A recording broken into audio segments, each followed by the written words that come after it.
नमस्कार, आप देख रहे हैं सिटी पोस्ट लाइव और मैं हूं रवि। जंतर मंतर पर छात्र युवा प्रदर्शन के दौरान हुई कथित पुलिस कार्रवाई को लेकर राजनीतिक प्रतिक्रिया अब तेज हो गई है। बिहार के बक्सर से राष्ट्रीय जनता दल के सांसद सुधाकर सिंह ने दिल्ली पुलिस कमिश्नर को पत्र लिखकर पूरे मामले की उच्च स्तरीय और निष्पक्ष जांच की मांग की है। उन्होंने प्रदर्शन के दौरान हुए कथित लाठीचार्ज, छात्रों के साथ दुर्व्यवहार और सादी वर्दी में हथियारबंद पुलिसकर्मियों की तैनाती पर भी गंभीर सवाल उठाते हुए दोषी पुलिसकर्मियों के खिलाफ कार्रवाई की मांग की है। दरअसल सांसद सुधाकर सिंह ने अपने पत्र में 20 और 21 जुलाई को जंतर मंतर पर आयोजित छात्र युवा प्रदर्शन का उल्लेख करते हुए कहा है कि बड़ी संख्या में छात्र शिक्षा व्यवस्था, रोजगार और अन्य मुद्दों को लेकर शांतिपूर्ण प्रदर्शन कर रहे थे। उनका आरोप है कि प्रदर्शन के दौरान पुलिस द्वारा बल प्रयोग किया गया, जिसमें कई छात्र और अन्य लोग घायल हुए। उन्होंने कहा कि इस पूरे घटनाक्रम की निष्पक्ष जांच कराई जानी चाहिए ताकि वास्तविक स्थिति सामने आ सके। पत्र में सांसद ने विशेष रूप से इस बात पर चिंता जताई है कि प्रदर्शन स्थल पर कई पुलिसकर्मी बिना नाम पट्टी का यानी कि नेम प्लेट के ड्यूटी करते दिखाई दिए। उन्होंने कहा कि किसी भी कानून व्यवस्था की स्थिति में तैनात पुलिसकर्मियों की पहचान स्पष्ट होना बेहद जरूरी है। यदि किसी भी पुलिसकर्मी की पहचान सार्वजनिक रूप से नहीं होगी तो भविष्य में किसी भी कथित गलत कार्रवाई या अधिकारों के दुरुपयोग की स्थिति में जिम्मेवारी तय करना मुश्किल हो जाएगा।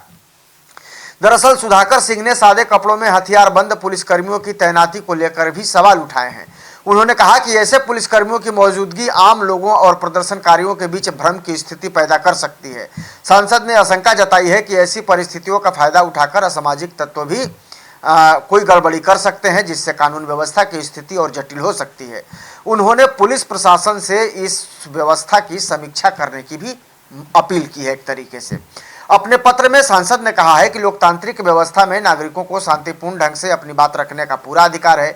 यदि छात्र और युवा अपनी मांगों को लेकर प्रदर्शन कर रहे हैं तो उनके साथ संयम और संवेदनशीलता से पेश आना चाहिए। उन्होंने आरोप लगाया है कि कथित लाठीचार्ज और बल प्रयोग से छात्रों में भय का माहौल बना है, जिसकी निष्पक्ष जांच आवश्यक है।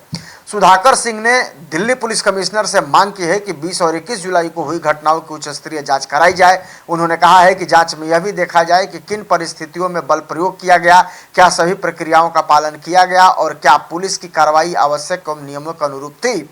सांसद ने यह भी कहा है कि यदि जांच में किसी पुलिसकर्मी की भूमिका संदिग्ध या नियमों के विरुद्ध पाई जाती है तो उसके खिलाफ कानून के अनुसार उचित कार्रवाई की जानी चाहिए। साथ ही उन्होंने यह भी कहा है, आग्रह किया है एक तरीके से कि भविष्य में ऐसे आंदोलन के दौरान पुलिसकर्मियों की पहचान स्पष्ट रखने और पारदर्शिता सुनिश्चित करने के लिए आवश्यक दिशा निर्देश जारी किए जाएं। पत्र में सुधाकर सिंह ने यह भी उल्लेख किया है कि इस पूरे घटनाक्रम में कई छात्र और पुलिसकर्मी घायल हुए हैं। उन्होंने कहा कि किसी भी लोकतांत्रिक समाज में ऐसी घटनाओं की निष्पक्ष जांच और जवाबदेही तय होना बेहद ही आवश्यक है। सांसद का यह कहना है कि पारदर्शी जांच से न केवल सच्चाई सामने आएगी बल्कि आम जनता का पुलिस प्रशासन पर विश्वास भी मौजूद होगा।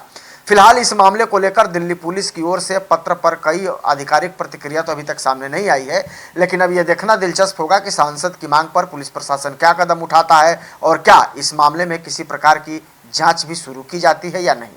आप क्या सोचते हैं इस खबर को लेकर कमेंट जरूर कीजिएगा और खबर को ज़्यादा से ज़्यादा शेयर और लाइक भी कर दीजिएगा। धन्यवाद।